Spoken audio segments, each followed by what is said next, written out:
lorsque vous installez le logiciel Smart Notebook 10, s'affiche à gauche par défaut la barre d'outils flottant, ici. Si vous ne voyez pas cette barre, c'est parce qu'elle a été désactivée. Pour la désactiver, dans la barre d'outils en bas à droite de votre Windows, il y a un icône Smartboard. Si vous cliquez dessus, un menu s'ouvre et on trouve l'option Masquer les outils flottants. Pour la faire réapparaître, allez donc sur cette icône et dans le menu, sélectionnez Afficher les outils flottants. Cette barre d'outils est flottante.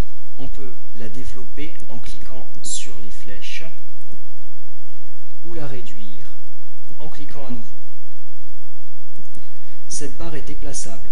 Vous pouvez la changer de place en maintenant votre bouton gauche enfoncé en cliquant en dessous des flèches.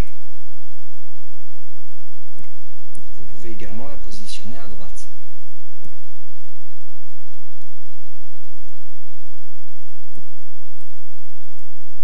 Cette barre est personnalisable. On peut choisir les outils qui seront accessibles depuis cette barre. Pour cela, on utilise l'icône personnalisée représentée par un petit écrou.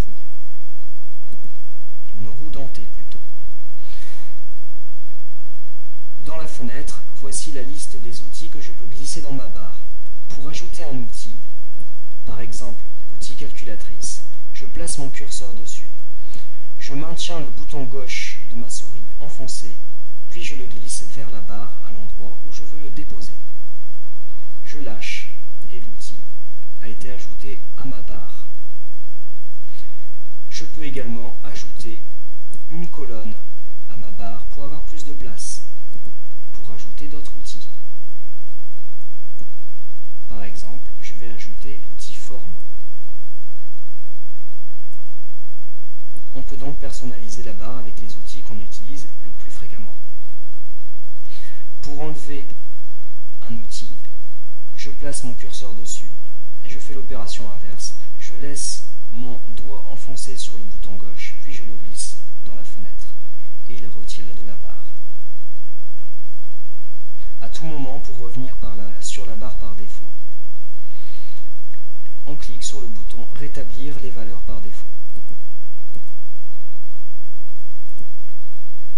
Dans cette barre d'outils flottante, on trouve l'outil de sélection, un crayon réglé sur le noir, un autre crayon réglé sur la couleur rouge, un surligneur,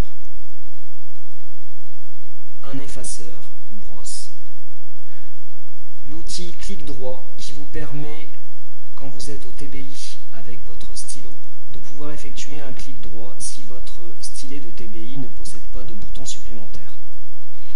Un raccourci vers le logiciel Notebook, un clavier virtuel qui vous permet de rentrer des lettres comme si vous tapiez sur votre clavier, et enfin l'outil annuler.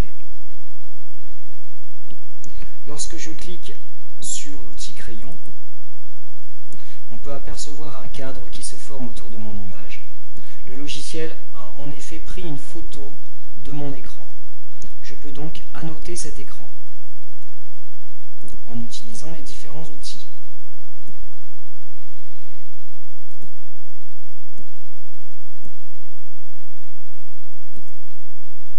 J'ai trois types de brosses, une petite, une moyenne et une grosse.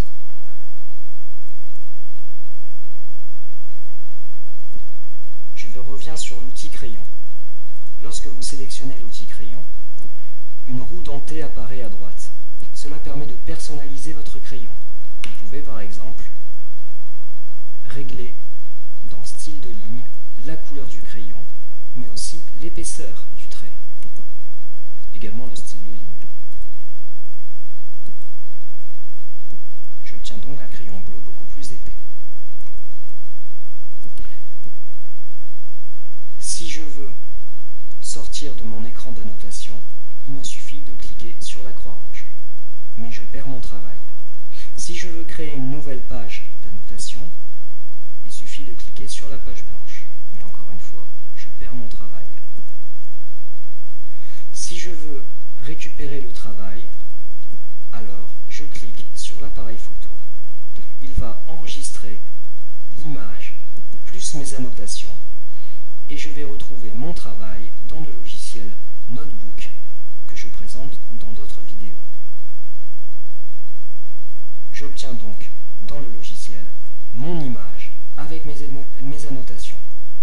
Je peux également modifier mes annotations et en rajouter.